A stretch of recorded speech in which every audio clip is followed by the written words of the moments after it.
Assalomu alaykum, aziz yurtdoshlar, qadrli otaxon onaxonlar. Bugungi videomizda siz azizlar uchun juda muhim, hayotiy ahamiyatga ega bo'lgan bir yangilik, aniqrog'i, katta o'zgarishlar haqida batafsil ma'lumot beraman. Siz aynan shu videoda birinchi martadan pensiyalarning rekord miqdorda oshishi, sug'urta va nafaqa tizimining tubdan o'zgarishi hamda bu o'zgarishlar sizning hayotingizga qanday ta'sir qilishini to'liq anglab yetasiz. Bu shunchaki bir xabar emas, azizlarim. Bu yillar davomida qilgan mashaqqatli mehnatingiz, umringizning eng sermahsul damlarini mamlakatimiz ravnaqi yo'lida sarf etganingizning munosib taqdirlanishi sari qo'yilgan dadil qadamdir. Tasavvur qiling, har bir non uchun, har bir gisht uchun, har bir o'qitilgan bola uchun, davlatimiz va jamiyatimiz farovonligi uchun bergan hissangiz bugun nihoyat yangi bir bosqichga ko'tarilmoqda. Nomi tillarda doston bo'lgan buyuk tarixiy o'zgarishlar eshik qoqyapti. Biznes olamida ham, iqtisodiyotda ham, hatto siyosiy maydonlarda ham bu kabi tub burilishlar tez-tez uchramaydi. Pensiya tizimida yuz berayotgan bu yangiliklar esa nafaqat iqtisodiy, balki ijtimoiy adolat tamoyillarini ham mustahkamlashga qaratilgani bilan alohida ahamiyat kasb etadi. Siz, aziz faxriylar, 10 yillar davomida bu yurtning yukini yelkangizda ko'tardingiz. Qo'llaringiz qadoq bo'lsa-da, ko'nglingiz butun, vatan uchun jon kuydirib, fidokorona mehnat qildingiz. Har tongda quyosh chiqishi bilan turib, oilangiz, farzandlaringiz, kelajak uchun harakat qildingiz. Qo'yningizdan non olib keldingiz, farzandingizni o'qitdingiz, uy qurdingiz, bog' yaratdingiz. Ammo ba'zan rosti pensiya miqdorlari qilgan mehnatingizga, chekkan zahmatlaringizga mutanosib emasdek tuyulardi. Shunday emasmi? Farzandlarim, nevaralarim yaxshi yashasin deb, o'zingizdan kechgan kunlaringiz ko'p bo'lganiga aminman. Ba'zan birgina to'liq uchun, dori-darmon uchun qiynalgan, dilfira bo'lganingizni ham yaxshi bilaman. Nima deysiz, azizlar? Necha yoshdan ish boshlagansiz? Qaysi sohada mehnat qilib, mana shu bugungi kunga qadar yetib keldingiz? Mana shu og'ir sinovli davrlarda, hatto pensiya yetmasdan, qayta ishlab, qanday qilib tirikchilik qildingiz? Bu hayotiy tajribalaringizni sharhlarda yozib qoldirsangiz, bir-birimizga dalda bo'lamiz, kelajak avlodga ibrat bo'ladi. Sizning har biringizning o'ziga xos qahramonlik dostoningiz bor. Men bunga ishonaman. Azizlar, shuni unutmasligingizni istardim. Qonunlar, farmonlar, qarorlar doimiy ravishda o'zgarib turadi. Ba'zida bu o'zgarishlar hayotiy ahamiyatga ega bo'ladi, lekin ko'pchilik ulardan bexabar qolishi mumkin. Pensiya qonunchiligidagi har bir yangilik, har bir o'zgarish sizning kelajagingizga bevosita ta'sir qiladi. Agar siz ham mamlakatimizdagi qonunchilik yangiliklaridan, ayniqsa pensiya tizimiga oid muhim ma'lumotlardan doimiy xabardor bo'lishni istasangiz, kanalimizga obuna bo'lishni unutmang. Chunki biz faqatgina sizning huquqlaringizni himoya qilishga, sizga eng so'nggi va ishonchli ma'lumotlarni yetkazishga intilamiz. Bu siz uchun nafaqat ma'lumot manbai, balki huquqiy yordamchi hamdir.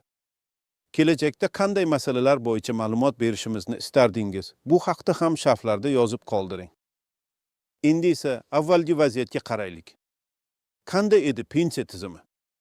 Uzoq yillar davomida amalda bo'lgan pensiya tizimi o'zining ba'zi kamchiliklariga ega edi.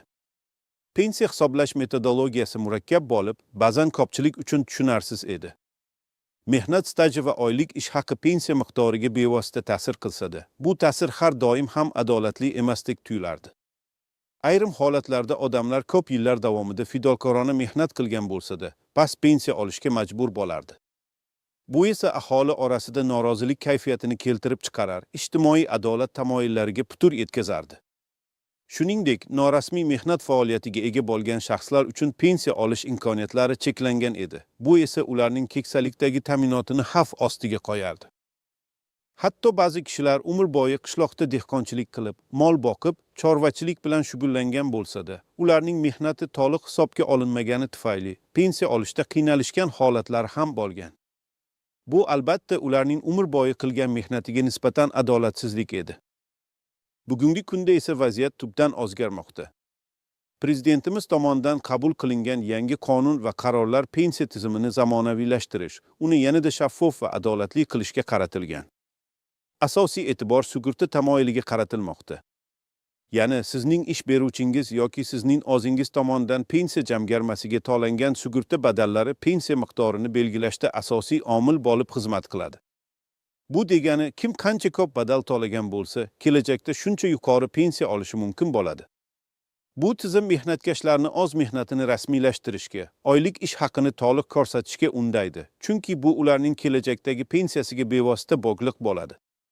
Bu o'zgarishlar nafaqat pensiya miqdorini oshiradi, balki pensiya tizimining barqarorligini ham ta'minlaydi. Xo'sh, kimlar bu yangi tizimdan ko'proq foyda ko'radi va kimlar xavf ostida bo'lishi mumkin?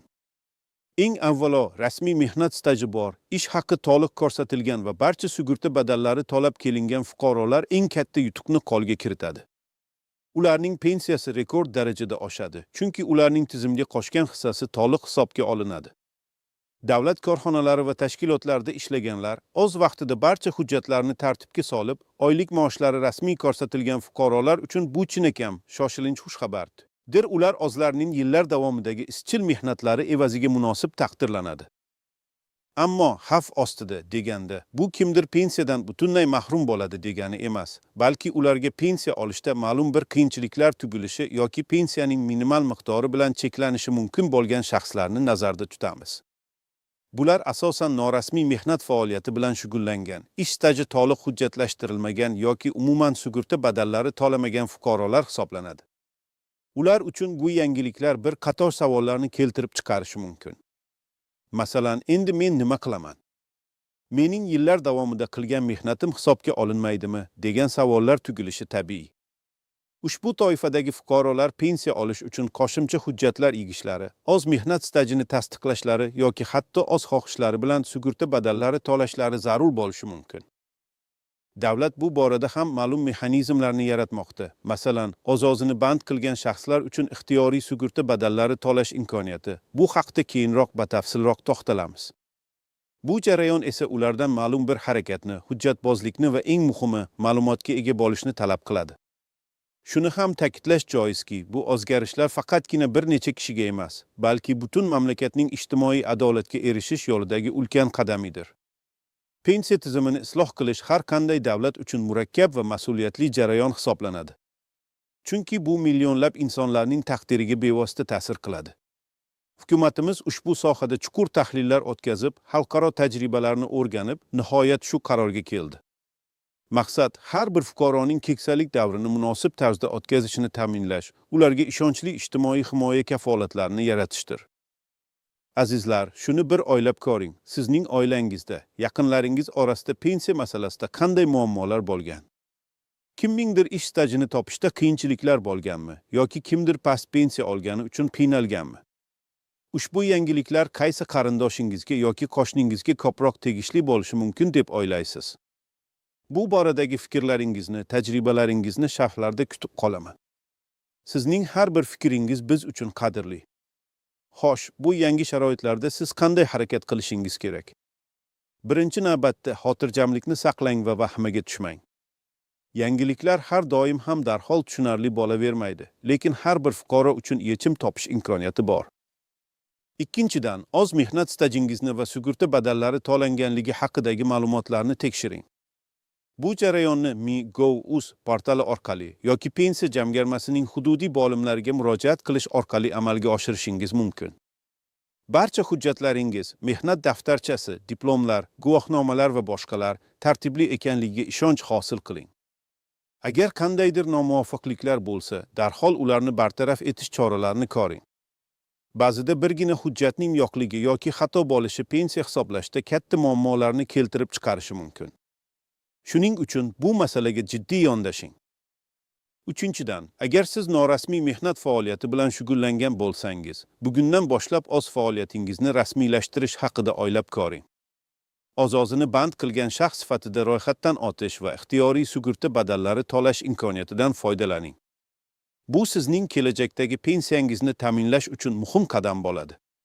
Bir oyda ozgina miqdorda to'langan badallar kelajakda katta foyda keltirishi mumkin. To'rtinchidan, pensiya jamg'armasi mutaxassislariga murojaat qilishdan tortinmang. Ular sizning savollaringizga javob berishga va individual holatingiz bo'yicha maslahat berishga majbur.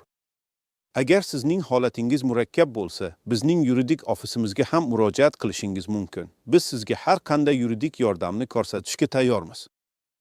Beshinchidan, eng muhimi ma'lumotlardan boxabar bo'ling. Kanalimizga obuna bo'ling, yangiliklarni kuzatib boring.